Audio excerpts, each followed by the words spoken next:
तो लगातार हम आपको दिखा रहे हैं किस तरह से गुजरात के दंगल में बीजेपी ने 22 साल के एंटी इनकम्बेंसी को पार करते हुए जीत दर्ज की है। जीत क्या कुछ कहती है, टारगेट चूके या फिर वाकई में ये एक बड़ी जीत है और कांग्रेस के लिए इस जीत से क्या कुछ संकेत हैं, तमाम रिपोर्ट्स हम आपको दिखाएंगे। लेकिन गुजरात और हिमाचल में जीत के बाद पीएम मोदी पार्टी मुख्यालय पहुंचे तो किस तरह से उनका फूलों से स्वागत किया गया और पार्टी कार्यकर्ता से लेकर प्रधानमंत्री नरेंद्र मोदी तक हर कोई एक नई ऊर्जा, एक नए जोश से लबरेज नजर आया। क्योंकि गुजरात का चुनाव 182 विधानसभा सीटों का चुनाव नहीं था, बल्कि ये साख की लड़ाई थी, प्रतिष्ठा की लड़ाई थी और नरेंद्र मोदी और अमित शाह की जोड़ी के लिए भी ये बहुत बड़ी लड़ाई थी। पार्टी के भीतर और देश में उनके कद को नई तरह से परिभाषित करने की ये लड़ाई थी। और जब इस कांटेदार मुकाबले में आप विजयी भव होकर उभरते हैं, आपके पास एंटी इनकम्बेंसी होती है, पाटीदार आंदोलन होता है, दलित आंदोलन होता है, जीएसटी को लेकर लोगों की जो उहापोह या कुछ छिटपुट नाराजगी जो होती है, ये तमाम फैक्टर्स जब आपके फेवर में नहीं जा रहे तो उसके बाद भी जब आप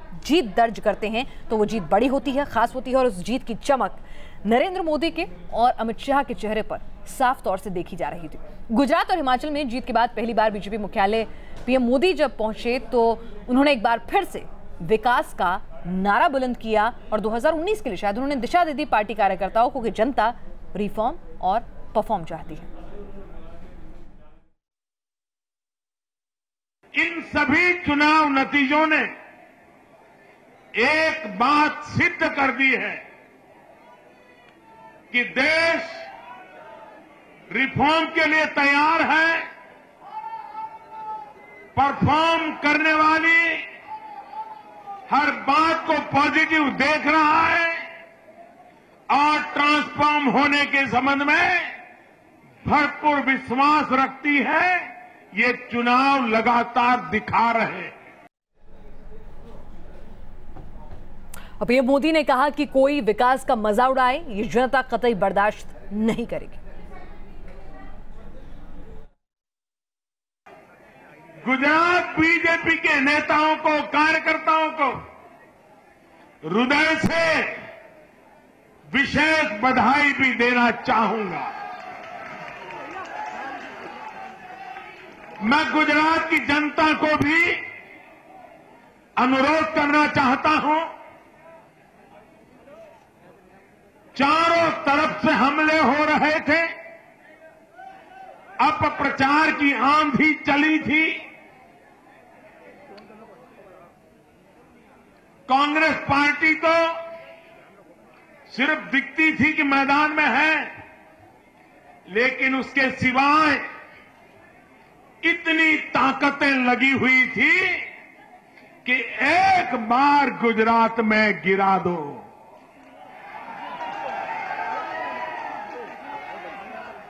कैसे कैसे षड्यंत्र किए गए, कैसी कैसी चालाकियां की गई।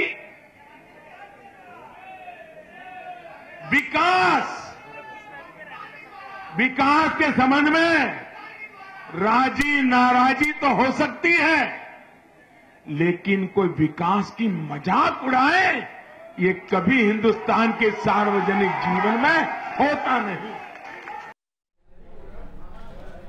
पीएम मोदी ने कहा कि गुजरात की जनता ने गुमराह होने से इनकार किया, उन्हें गुमराह करने की कोशिश की, लेकिन विरोधियों के हर हथकंडे नाकाम साबित हुए। जब उत्तर प्रदेश में महानगर पालिका, नगर पालिका, नगर पंचायत के चुनाव चल रहे थे, तब बड़े जोर शोर से कहा जा रहा था कि जीएसटी के कारण उत्तर प्रदेश के शहरों में भारतीय जनता पार्टी खत्म हो जाएगी। गुजरात के चुनाव के पहले भी इसी प्रकार की अफवाहों का जोर था। पिछले दिनों महाराष्ट्र में भी जीएसटी के बाद स्थानीय निकाय के चुनाव हुए, उन चुनावों में भी महाराष्ट्र में भारतीय जनता पार्टी को अभूतपूर्व समर्थन मिला।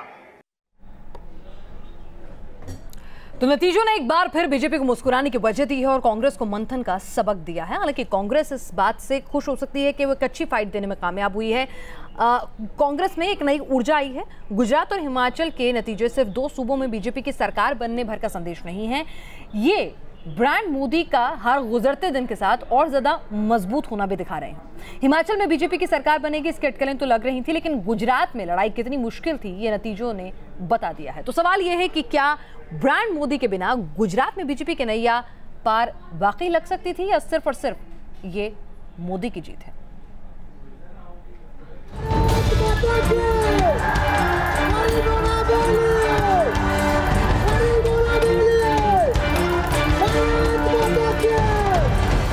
यह जीत भारतीय जनता पार्टी के करोड़ों कार्यकर्ता के अथाह परिश्रम की जीत है।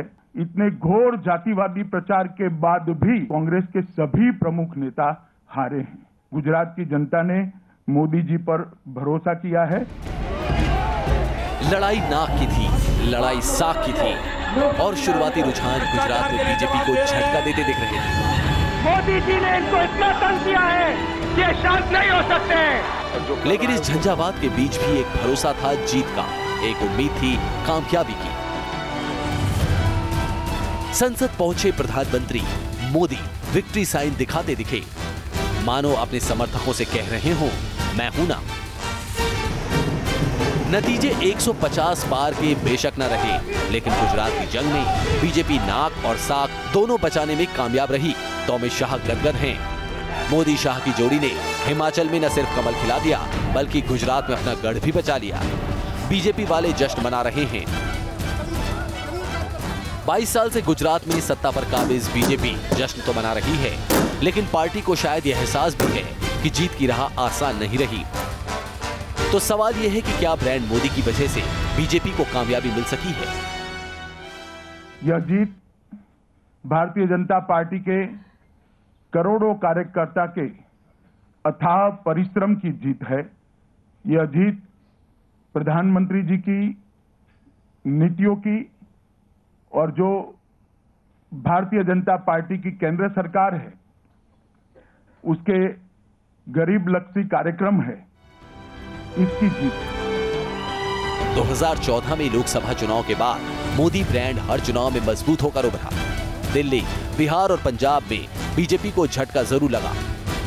फिर नोटबंदी और जीएसटी के सख्त फैसले के बाद तो मानो सियासी विरोधियों को अपने लिए मौका दिखने लगा। ये अलग बात है कि नोटबंदी के बाद पहले यूपी में मोदी लहर ने विरोधियों पर कहर ढाया और अब जीएसटी के बाद गुजरात में जीत बीजेपी वालों का इस लहर पर भरोसा और पुख्ता कर रही है। गुजरात होम स्टेट है मोदी जी का, अमित शाह जी का। उस स्टेट के अंदर जो कैंपेन राहुल जी ने किया बेमिसाल था। वो इशू बेस्ड कैंपेन किया, नौजवानों की बात उन्होंने करी, रोजगार की, किसानों की बात करी, दलितों की बात करी, आदिवासियों की समस्याओं को उठाया उन्होंने, महंगाई को मुद्दा बनाया, राफेल को और अमित शाह जी के लड़के के ऊपर जो आरोप लगे उस पर मुद्दा बनाया। एक का जवाब बीजेपी की तरफ से नहीं आया। पीएम मोदी ने गुजरात में रैलियों की झड़ी लगा दी। गुजरात में पीएम मोदी ने 27 नवंबर से 12 दिसंबर तक 34 रैलियां की। मोदी ने अपनी रैलियों में 167 सीटों के लिए चुनाव प्रचार किया। 15 दिनों में गुजरात के 33 में से 26 जिलों का दौरा किया और नतीजे अब सबके सामने हैं। तो ब्रांड मोदी पर मोहर भी पुख्ता होती दिख रही है। अहमदाबाद से पूरा पटेल और धीरेन्द्र कुंडीर के साथ टीम न्यूज नेशन। और गुजरात के चुनाव में पटेल फैक्टर को एक बड़े फैक्टर के तौर पे देखा जा रहा था। 15% आबादी है पटेलों की और लगभग 60 से 70 सीटों पर वो अच्छे अपना प्रभाव छोड़ते हैं। पाटीदार बीजेपी के परंपरागत वोट बैंक माने जाते रहे, लेकिन हार्दिक पटेल की अगुवाई में शुरू हुए आरक्षण आंदोलन के बाद बीजेपी के इस वोट बैंक में से हमारी पक्की लग रही थी। अब नतीजे सामने हैं, तो सवाल यह है कि क्या पाटीदारों ने बीजेपी का दामन छोड़ दिया या फिर पाटीदारों का वोट कांग्रेस बीजेपी में बंटकर नतीजे पलटने में ज्यादा कामयाब नहीं रहा। 12 से 15 सीटों पर जो 200 से लेकर 800 और 1000 तक जो हार जीत का जो अंतर रहा है, वहां पर ईवीएम टेम्परिंग का बड़ा मुद्दा है। ये कोई चाणक्य फाणक्य की रणनीति नहीं थी, ये तो पैसों का जोर और कहीं ना कहीं कुछ इलाकों में जो ईवीएम का मामला चला है वो बड़ा मुद्दा है।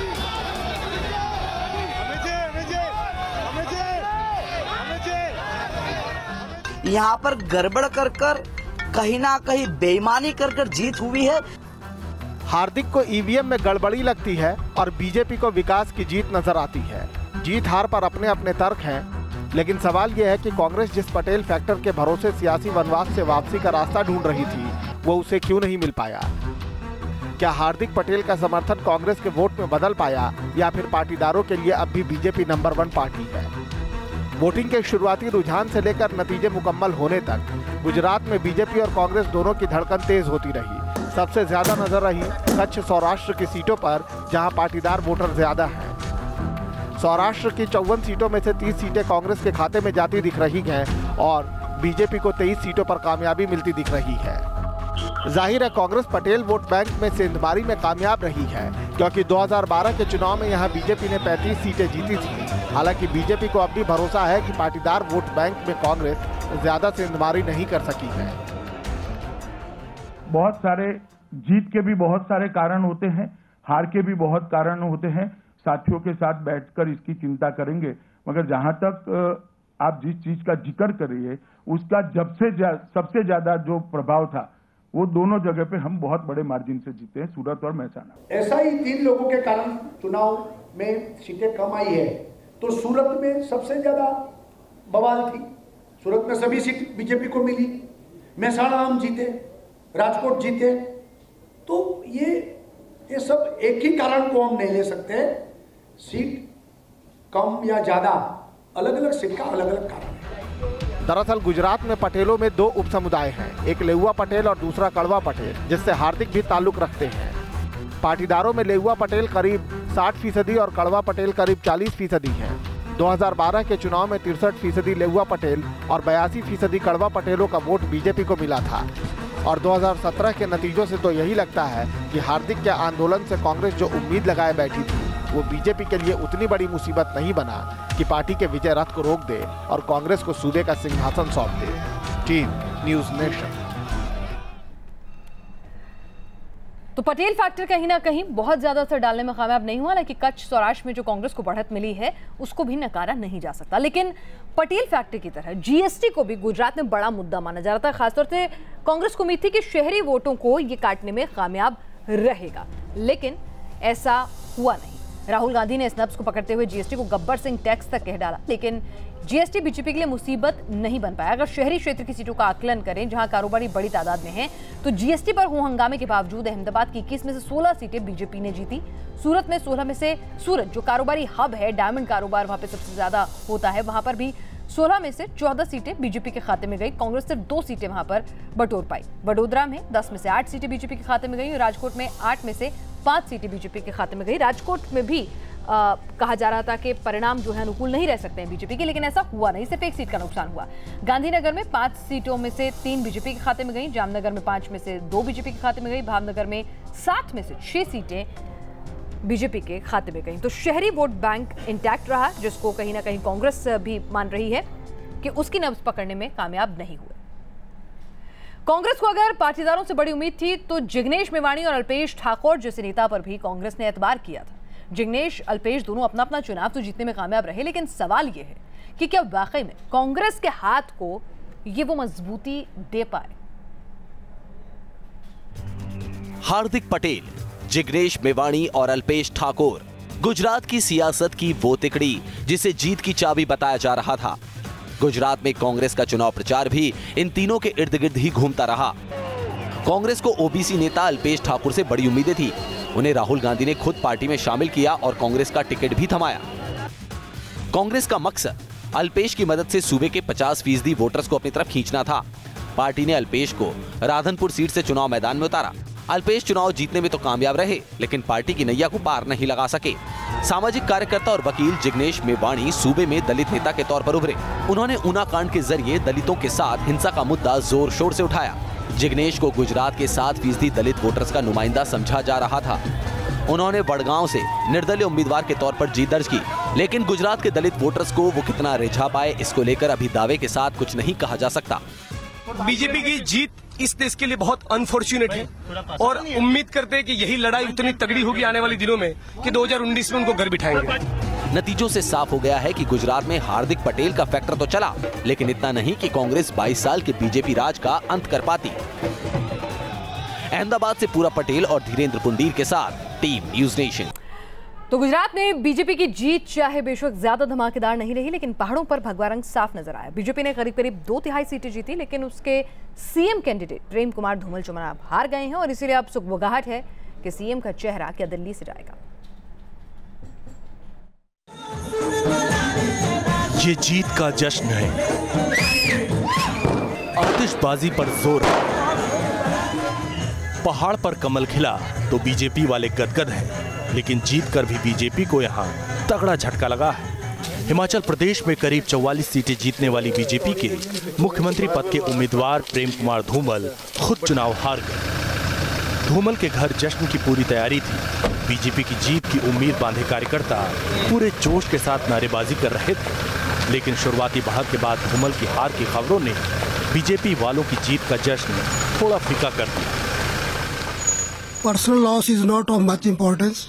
पार्टी ने बहुत बड़ी जीत प्राप्त की है, इसलिए पार्टी के सभी कार्यकर्ताओं को, नेतृत्व को बहुत बहुत बधाई देता हूं और आशा करता हूं जो सरकार बनेगी वो प्रदेश में शानदार काम करेगी, कमियों का विश्लेषण करेंगे।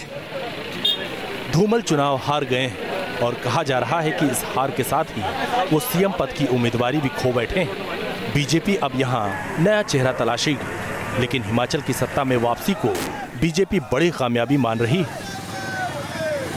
हिमाचल की जनता ने मोदी जी का जो हिमाचल के साथ रिश्ता है उसको फिर से एक बार पुष्ट किया है, उसको उन्होंने फिर से एक बार ताजा करते हुए प्रधानमंत्री जी के नेतृत्व में अपनी श्रद्धा जताई है और हिमाचल नरेंद्र मोदी जी की विकास यात्रा में जुड़ना चाहता है। ये परिणामों से स्पष्ट होता है। गुजरात और हिमाचल के नतीजों की तासीर बिल्कुल अलग है। गुजरात में बीजेपी जीत का सिक्सर लगाती दिखी तो हिमाचल कांग्रेस के पंजे से निकल गई। हार जीत पर सियासी दलों का मंथन तो होता रहेगा, लेकिन इन नतीजों में 2019 के लिए भी बहुत कुछ छुपा। बीजेपी के लिए एक सबक है तो कांग्रेस के लिए भी सीख। Team news nation. और चलिए, कांग्रेस मुक्त भारत की बात बीजेपी लगातार करती रही है। भारत की अगर तस्वीर देखें तो किस तरह से उत्तर प्रदेश, उत्तराखंड, हरियाणा, राजस्थान, गुजरात, मध्य प्रदेश, छत्तीसगढ़, मणिपुर, नागालैंड, अरुणाचल, सिक्किम, हिमाचल प्रदेश, पंजाब को छोड़ दें अगर हम, हर जगह आपको भगवा रंग नजर आएगा। पंजाब, कर्नाटक और अगर हम मेघालय को छोड़ें तो ये तमाम कुछ स्टेट्स हैं, इनको अगर आप छोड़ दीजिए, हर जगह इस वक्त कमल ही खिला हुआ नजर आ रहा है। जैसा कि आज अमित शाह ने भी कहा कि पहाड़ से लेकर समंदर के तट तक सिर्फ कमल ही कमल है, केसरिया ही केसरिया है। तो फिलहाल रुक रहे हैं, जल्द लौटेंगे। आप बने रहिएगा न्यूज नेशन के संग।